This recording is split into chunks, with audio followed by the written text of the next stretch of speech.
else do we have? Mm. Peace feels like the way forward. And peace, how do you get to peace? When you replace fear with trust, there's peace. I love how all your comments are just weaving everything together. So, how do we move into more trust? And I think part of that, like Giselle says, when I'm held in the energy of others, when I can see and interrupt the patterns of fear, those negativity, that way we speak to ourselves in those negative ways through conscious communication, through identifying what we feel and what we need, there's unconditional love, there's trust, there's peace. And I think as all of us come together to do that, we're exponentially learning it. It's starting just to click back into place where we remember, which remember, by the way, means to put back together again. So we're putting together all of our parts together quicker, faster. So we remember where we came from and why we've been fractured apart. Maybe it's an exercise of putting ourselves back together again just because we can prove we can do it. I don't know why we're so fractured and how that became to be. Christine. We all want the freedom to express ourselves honestly. Yes, it's inherent in me, and I find that helps me bring myself back to wholeness. When I journal, when I can talk about, when I can name it, when I can label it, I can see it. But what's in here, and I'm thinking, analyzing, I'm like, I'm really lost at that. I meant authenticity. However, you're honest to a fault gives a sense of what we can. I meant authenticity. However, you're honest to a fault gives a sense of what we can. If you can clarify that, Christine, doesn't land for me yet, and so I don't want to assume what you mean, but open for your clarification. As you're sharing, babe, like this is part of me that wants simplicity. Like, and where am I going with this? Is that all of me, like all those parts of me? And you mentioned trust. Can I just trust that all these parts of me are life giving? That Mm-hmm. want to serve me? Just like my mom and dad telling me that, how come you didn't get an A? Is that it? How come you're doing this wrong? You should do this. Look at that kid. That kid's being a doctor. And ouch. It's as if I've taken those judgmental voices in myself as attacks of I'm not worthy, but rather the frame is, huh, they're just loving me in their own way. They want to protect me. That actually all those parts in me exists for self-preservation. They're part of this. They want to exist. They want me to be alive because if I was alive, these parts wouldn't be here. And so can I trust the fact that no matter what language you're speaking to me, that they're they're wanting to contribute to my life, that they're life-giving. Mm. I love that language. How do we translate language into something that's life-giving? Especially when Yes. English is not. I'm excited about this because Dre and I put into Chat GTP, what is the base foundation or question that English asks? And the question is, what's that thing? That objective thing over there versus ancient and Aboriginal language asks the question of, what's my relationship to that thing? And so English is built for civilization, it's built for systems, it's built for productivity, it's built for objectivity versus subjectivity versus the relational ones, which see patterns with everything. And so this is where what you're saying, you're translating, oh, this productivity thing, what is it really saying to me? It's a violent language, English, inherently, based on productivity to keep us in these compartmentalized ways so we can get shit done.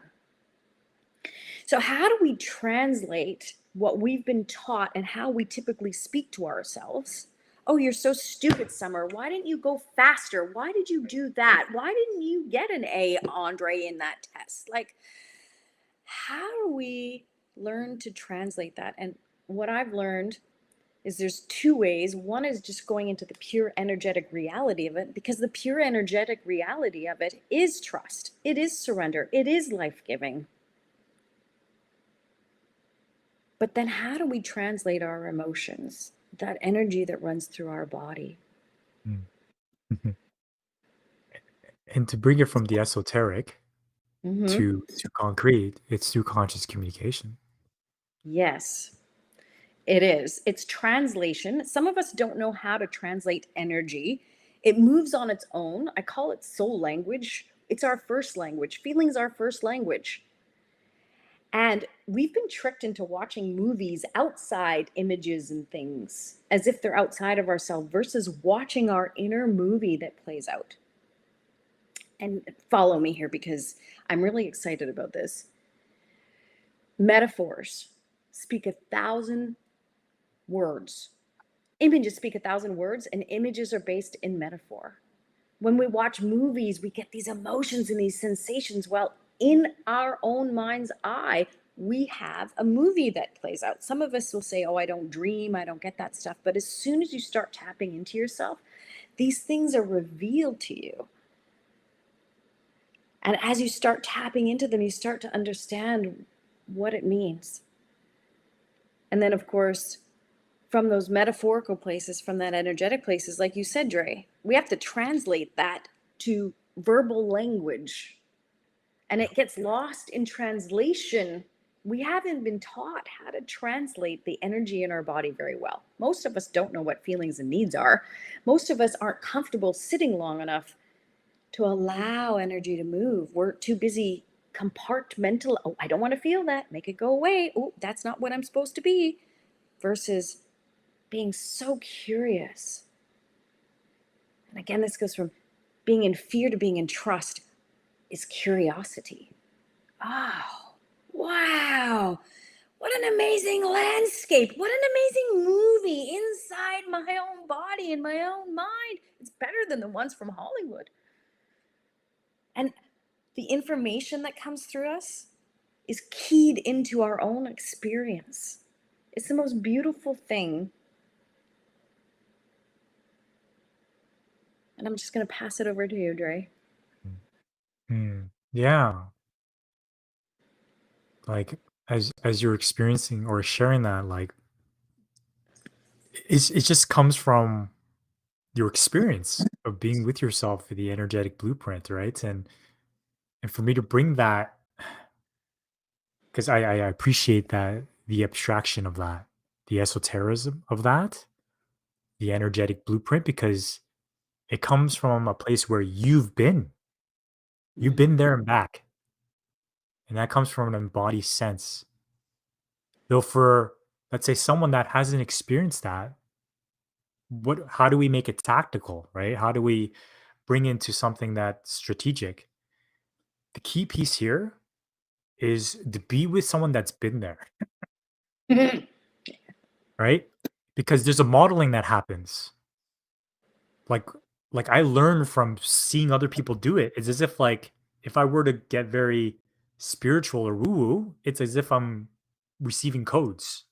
We're exchanging Yes. codes automatically from being in each other's presence because you've unlocked something. I'm just around you and I see you unlock something in me. So if I'm with someone that's been there before, this is where mentorship comes from. This is where the power of being in that group dynamic. Then I can learn through observing their beingness. And one piece is like that person going to hold space for me, create space for me where I can just be with my sensations without judgment, just naming it. I'm feeling sad. I'm feeling because I need this.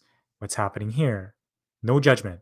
So I begin to build that language and the connection points to my somatic awareness of what my body's telling me, right? And then the next piece is if that person has conscious communication skills, they can support me with translating what's happening within me into a life serving language. So if I have judgments of myself of being like, And I'm such a fucking idiot right now. Like, I can't get anything right. And someone could be like, is it that you're frustrated with yourself because you're needing some more competence in your life? I'm like, yeah, yeah, that's right. Right? Um, it's like just re converting the words of judgment into feelings and needs. Yep, pretty much. Well, and converting the words of judgment and fear, because I believe judgment comes out of fear, into the life giving energy of um, what is it? Fear versus trust. Trust in oneself, trust that we're here for a reason. I mean, are we happenstance? Did we just, who are we really?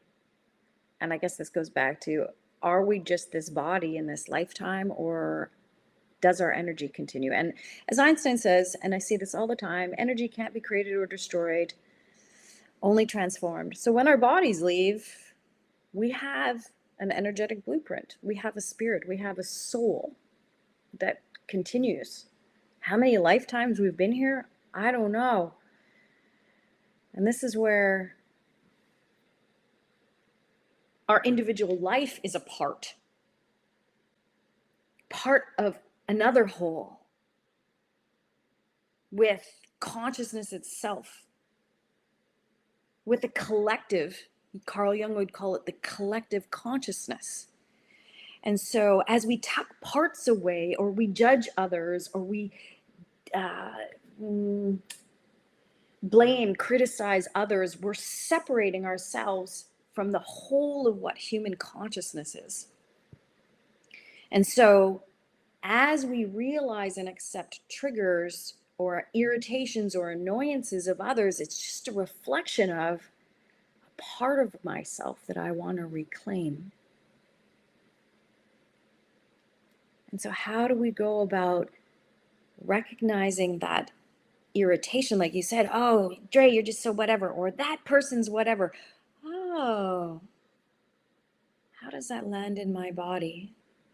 Usually, it's a reflection of a part of ourselves that we've tucked away.